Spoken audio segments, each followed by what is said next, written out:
আজকে আমরা কথা বলবো স্টাডি অ্যাব্রোড এর ক্ষেত্রে কিছু মিস্টেকস নিয়ে। যেগুলো হয়তোবা আপনি এপ্লাই এর পূর্বে জানলে আপনার জন্য সুবিধা হবে। আপনার জার্নিটা খুবই স্মুথ হবে। ১ম মিস্টেক হচ্ছে রিসার্চ করা ছাড়া এপ্লাই করা।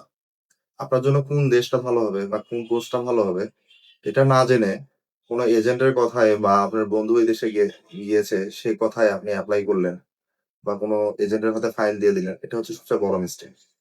এইজন্য রিসার্চ করে আপনি এপ্লাই করুন। কোন দেশটা আপনার জন্য ভালো হবে। এক্ষেত্রে আপনি কিছু কি পয়েন্ট ঠিক রাখতে পারেন। ওই দেশের টিউশন ফি, ওই দেশের peer opportunity, part time work opportunity এবং ভিসা রেশিও। এই জিনিসগুলো মাথায় রেখে আসলে একটা দেশ সিলেক্ট করা উচিত। স্টাডি অ্যাব্রোড এটা শুধু আপনার অ্যাডমিশন না, এটা আপনার লাইফ টাইম একটা ইনভেস্টমেন্ট। আপনার এখান থেকে আপনার লাইফের ফিউচারে একটা জার্নি শুরু হচ্ছে। তো এইজন্য আপনার ১ম যে বিষয়টা মাথায় রাখা উচিত সেটা হচ্ছে যে কোন সাবজেক্ট এবং কোন দেশ আপনার গোল অনুযায়ী ম্যাচ করে। ২য় ভুলটা হচ্ছে এসওপি এবং জিটি ঠিকভাবে না লেখা। অনেকে ভাবে জিটি বা এসওপি একটা দিলেই হচ্ছে। জিটি আপনার ফাইলের একটা হার। জিটি দিয়ে আসলে একটা ভিসা অফিসার বুঝবে আপনি স্টুডেন্ট হিসেবে জেনুইন কিনা।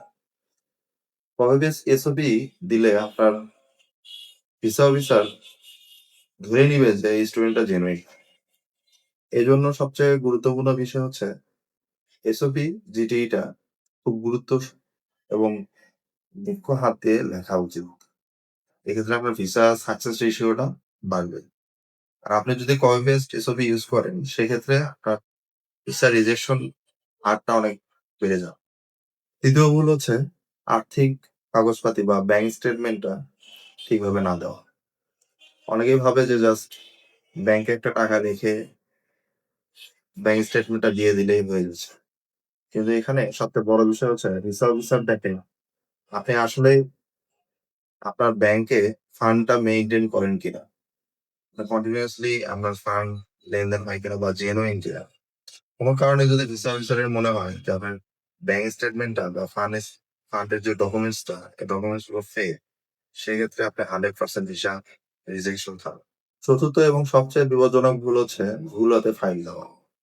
অনেক এজেন্ট হয়তোবা আপনাকে 100% ভিসা গ্যারান্টির কথা বলে আপনার থেকে ফাইল নিবে, টাকা নিবে।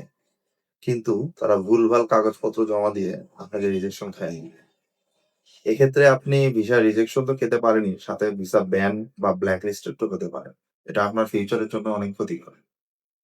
এজন্য আপনার জন্য গুরুত্বপূর্ণ হচ্ছে একজন দক্ষ কনসালটেন্টের হাতে ফাইলটা দেওয়া এবং তার সাথে পরামর্শ করে দেশ সিলেক্ট করা এবং কোর্স সিলেক্ট করা।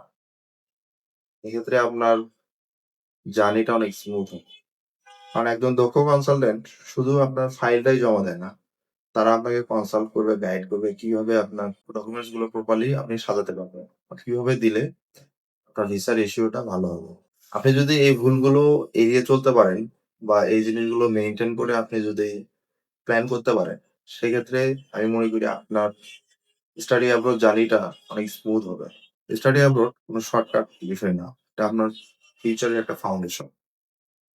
তাই চিন্তা ভাবনা করে, রিসার্চ করে একটা দক্ষ কনসালটেন্টের শরণাপন্ন হন এবং তার সাথে পরামর্শ করে আপনার ডকুমেন্টস গুলো রেডি করুন।